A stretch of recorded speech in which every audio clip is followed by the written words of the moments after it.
मैं Viresh Shandilya, anti terrorist front India का राष्ट्रीय अध्यक्ष। मैं सभी देशवासियों को नमन करता हूं, वंदे मातरम कहता हूं, जय हिंद कहता हूं तथा उन शहीदों को सलाम करता हूं जिन्होंने देश की एकता और अखंडता के लिए अपने प्राणों को न्यौछावर कर दिया। मैं भारत के प्रधानमंत्री श्री नरेंद्र मोदी जी से पूछना चाहता हूं कि मुझे वीरेश शांडिल्य को और उनके फ्रंट के पदाधिकारियों को और उनके फ्रंट का वजूद खत्म करने के लिए पाकिस्तान के लश्कर तोयबा के आतंकवादी, जाकिर जैसे आतंकवादी, जाकी जैसे आतंकवादी, आफिज सईद जैसे आतंकवादी मुझे मौत के घाट उतारने की धमकियां दे रहे हैं, मेरे परिवार को खत्म करने की धमकियां दे रहे हैं, मेरे फ्रंट के वजूद को खत्म करने की धमकियां दे रहे हैं। लेकिन देश की आईबी कहां है? मैं भारत के प्रधानमंत्री श्रीमान नरेंद्र मोदी, मैं भारत के गृह मंत्री श्रीमान राजनाथ सिंह से पूछना चाहता हूं, अगर आज पठानकोट एयरबेस के ऊपर धमाका हुआ, हमारे जवान शहीद हुए, उसकी जिम्मेवार आईबी है। अगर संसद पर हमला हुआ, उसकी जिम्मेवार आईबी है। अगर 26/11 का हमला हुआ बंबई में, उसकी जिम्मेवार आईबी है। अगर दीनानगर में हमला हुआ, उसकी जिम्मेवार आईबी है।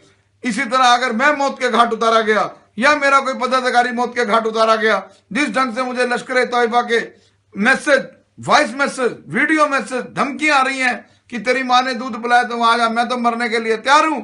लेकिन भारत की सरकार को, नरेंद्र मोदी जी की सरकार को, हिंदुस्तान के 1.25 करोड़ लोगों कभी माफ ना करना, क्योंकि मैं और मेरा परिवार जान हथेली पर लेकर, मेरे फ्रंट के पदाधिकारी जान हथेली पर लेकर जो है आतंकवाद के खात्मे की लड़ाई लड़ रहे हैं, लश्कर तोयबा को जो है आमने सामने ललकार रहे हैं। मैं एक बात कहना चाहता हूं, पठानकोट पर जिस जैश-ए मोहम्मद के मौलाना मसूद अजहर, जो उसका मास्टरमाइंड है, जिसने हमला किया, उसको 1999 में तिहाड़ जेल में बंद था, उसको रिहा किया गया कंधार से हवाई जहाज हाईजैक करके।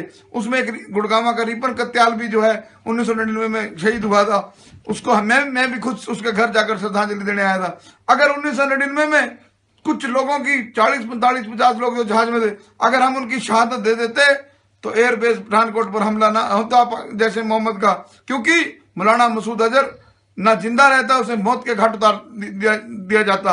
मैं आपसे एक बात कहना चाहता हूं, सब देश की 1.25 करोड़ जनता इस बात पर फैसला ले कि देश में जितने भी आतंकवादी हिंदुस्तान की जेलों में बंद हैं, जो पाकिस्तानी आतंकवादी हैं, जो भारत पर हमला करने आए थे, उनको इमीडिएटली तुरंत मौत के घाट उतारा जाए और देश की आईबी के खिलाफ ऐसा कानून बनाया जाए कि यदि कहीं भी कोई आतंकी हमला होता है और उसकी रिपोर्ट आईबी नहीं देती तो उनको न केवल कस्टडी में लिया जाए, उनके खिलाफ सख्त कानून बने, उनको टर्मिनेट किया जाए। और मैं आईबी से पूछना चाहता हूं, क्या देश की आईबी को पता है वीरेश शांडिल्य के मोबाइल पर जान से मारने की धमकियां लश्कर तोयबा दे रही है, उनके कमांडर दे रहे हैं, उनके आतंकवादी दे रहे हैं, उनके परिवार को खत्म करने की बात की जा रही है, उनके फ्रंट के खत्म करने की बात की जा रही है। लेकिन सरफरोशी की तमन्ना अब हमारे दिल में है, देखना है जोर कितना बाजुए कातिल में है। जिंदा रहने के मौसम बहुत है, मगर जान देने की रुत रोज आती नहीं। मैं वादा करता हूं कि मेरी आतंकवाद के खिलाफ मूवमेंट जारी रहेगी। भारत माता के लिए मेरे खून का कतरा कतरा कुर्बान होगा। लेकिन अगर मैं मरा, आईबी की गलती से मरा, देश की खुफिया एजेंसी की गलती से मरा, सुरक्षा के अभाव से मरा, मेरे फ्रंट का कोई पदाधिकारी अगर मौत के घाट उतारा गया, खासकर पाकिस्तानी आतंकवादियों के कारण, तो उसके लिए भारत सरकार व उसकी आईबी जिम्मेदार आ गई। उठो देश के युवाओं, मेरा साथ दो, और जो मेरी मूवमेंट है, अगर वो मूवमेंट कमजोर पड़ गई तो देश का कोई आदमी आतंकवाद को चैलेंज करने के लिए पैदा नहीं होगा। जय हिंद, जय भारत।